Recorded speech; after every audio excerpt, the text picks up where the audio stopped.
You ever at a theme park, all of the queues are 90 minutes, annoying guests everywhere, and you just think to yourself, I wish I could visit at a quieter time. If only someone could break down some data in a fun and educational but still entertaining way so that everyone could understand it. Hi, welcome. I came home for a long day of working on spreadsheets to work on a spreadsheet. This spreadsheet to be exact. All filled out and color coded because we all know that picture books are easier to read. But Cal, I hear you cry, what do all these colors mean? Does red mean bad? Yes. Does green mean good? Yes. Does orangey yellow mean some kind of understandable middle ground between good and bad? Yes. Oh, okay, that's all rather understandable then. This is a graph of the percentage of attendance at UK theme parks in 2025, taken from data posted by the wonderful website qtimes.com. The website covers 6 UK parks in total, with Thorpe Park, Chessington, Legoland, Alton Towers, Blackpool Pleasure Beach and Portons Park being covered. They're the only ones that I had data for, so if you want any other parks on that, then supply me the data. I took those 6, noted down the attendance for every single day between March and October, which I considered the main season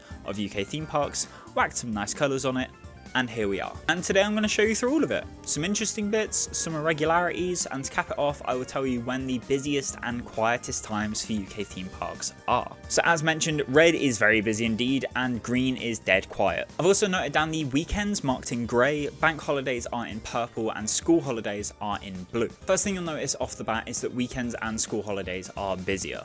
Duh. Starting with weekends, parks like Thorpe Park, which opened on a Friday, saw pretty chill opening days, with Saw at 25 and The Swarm and Nemesis Inferno sitting at about 20. The next day, however, was the first Saturday that they were open, and Saw jumped up to 70 minutes, with The Swarm at 60 and Inferno also around the hour mark. Thorpe Park, more like Thought Packed.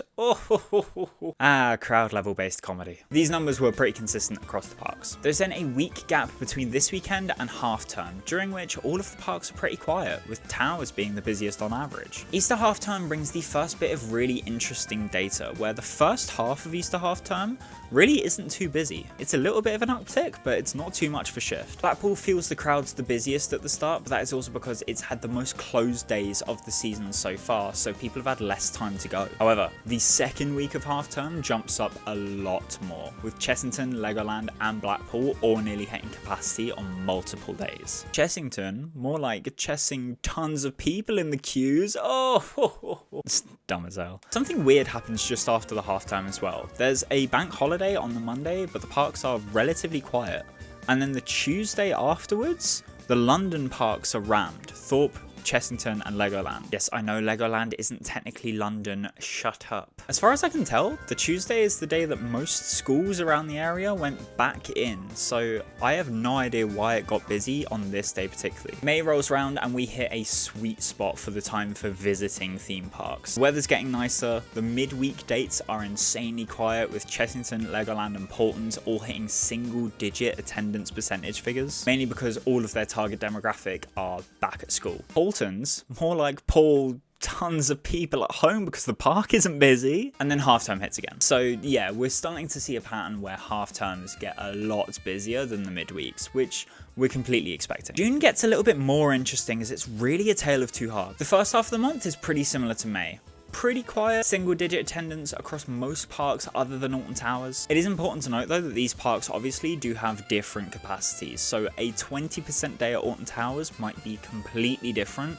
to a 20% day at Portons Park. But a 20% day at Towers is around 15 to 30 minutes for the major coasters on average, so not bad at all. There is this outlier where Legoland nearly hits capacity on a random June 2nd, which I'm guessing was an inset day or something, but if you want to put that into perspective, it's like if you took a load of red Lego bricks and made hell. Pirate Falls reached 95 minutes that day, and Flight of the Skyline's average queue time was 70 minutes. Legoland, yeah, I sure hope it does. This is maybe the dumbest on-running joke. On the same day, Blackpool was at 9%. The second half of June brings two really important points: the end of exam season and the start of school trip season, which you can start to see hit around June 18th, with Thorpe, Blackpool and Towers being the first few parks to get hit. This crowd level then continues into July, except for this one outlier. This weekend has way lower crowds than the weekdays that surround it, and I thought, oh my god, I found a public pattern. I found a really random set of dates where the parks are just more quiet. Maybe everyone's waiting till summer. Maybe this is the perfect time to go and visit your favorite theme parks. And then I looked at the weather. It was quiet because July 19th and 20th, it was pissing it down all weekend. So no one left the house. British summertime. August is completely predictable, red numbers everywhere, but it is important to note the parks here. Chessington, Legoland and Blackpool seem to be the worst affected by this rush of crowds, with both Chessington and Legoland very nearly hitting capacity, and Blackpool actually hitting capacity on August 17th. But what does a day at Blackpool like this look like? Well, Valhalla's average queue time over the day was 110 minutes, with Big One, Icon and Big Dipper all having an average queue time of over an hour. Ugh. Blackpool? That's the sea, not a pool. Interestingly, Thorpe Park and Alton Towers don't actually have that bad of a summer. A lot of the days here where it's more yellowy and it's more 60%, a lot of the major coasters didn't even cross the hour mark. Ugh. Hour mark. The busiest day across all 6 parks is very clearly August 26th, the late summer bank holiday. Everyone's off work, everyone's off school. Very clearly, people aren't deterred by the fact that people will be going to the parks. September, on the other hand, what a treat. Don't get me wrong, September weekends are still insane. Everyone's still trying to hang on to the dregs of summer, pretend that the good vibes and the good weather's still going, even though it's raining for 90% of the month. Loads of people are still stuck inside studying for their GCSE marks. You get some parks here hitting 0%, with Thorpe Park doing it 3 times, where Hyperia's queue line was averaging about 15 minutes. Hyperia? I hardly know her. But yes, you guessed it, it was pissing down these days, hence why Chessington is equally quiet. And that brings us on to the final month of the main season, and arguably the most difficult to predict crowds week on week. The beginning of October is incredibly quiet, which is amazing for all fans of spooky mazes, except it's not, because the parks are always fucking closed. Just over October alone, Portland's 5 days closed, Blackpool 2 days closed, Chessington 5 days closed, Thorpe 8 days closed. The only park that stays open throughout the entirety of October is Alton Towers, and even then, the park's dead quiet, including on the weekends. Alton Towers? I'll stop now. Weekends start ramping up towards the middle of the month, but the weekdays stay quiet until you get to October half term. And then all hell breaks loose. Actually, before that, avoid weekends at Thorpe in October at all costs. Anyway, look at this fresh coat of red hell. Isn't that nice? Somehow the quietest day in this stretch by far is Halloween night itself. Probably because everyone's out partying and getting drunk rather than queuing for a night ride on Dragon's Fury, the fucking losers. Multiple days of near sellout from Lego, Thorpe and Towers here, but weirdly enough, the first weekend of half term from Chessington is weirdly quiet. It seemed chill as hell. Majority of queues were like 20 minutes and the only outlier was Dragon's Fury, which is on 40.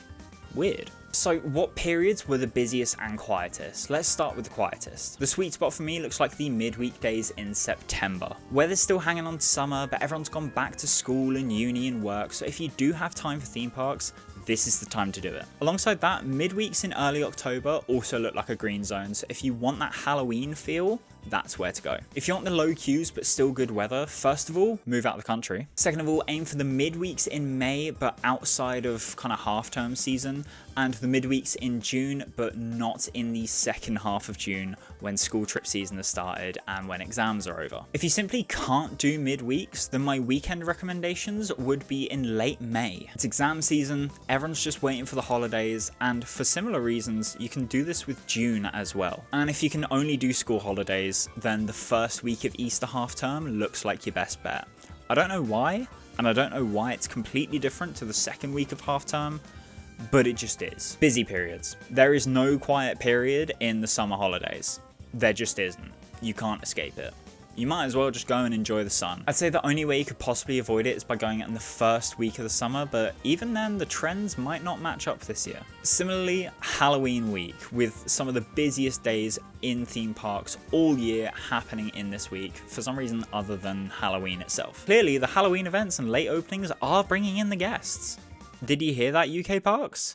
Late openings are bringing in guests. And finally, slightly less bad, but still for some reason bad, the second week of Easter half term. Again, the first week looked completely fine. No real difference in weather, but it looked alright. Second week was one of the busiest weeks in UK theme parks last year. I can't explain it. I just know that those numbers are red, and red means bad. Thank you very much for watching this video. I hope you enjoyed. If you did, then subscribing to the channel would mean a lot to me, and also sharing this video out with your mates so that they can know what I've just told you. If you want to know when my videos are coming out or just want to hear more from me, then my Twitter is @calvicus33. That's usually where I post when these videos are going up. But yeah, that's about it. I've been Cal. Thank you for watching, and I'll see you very soon.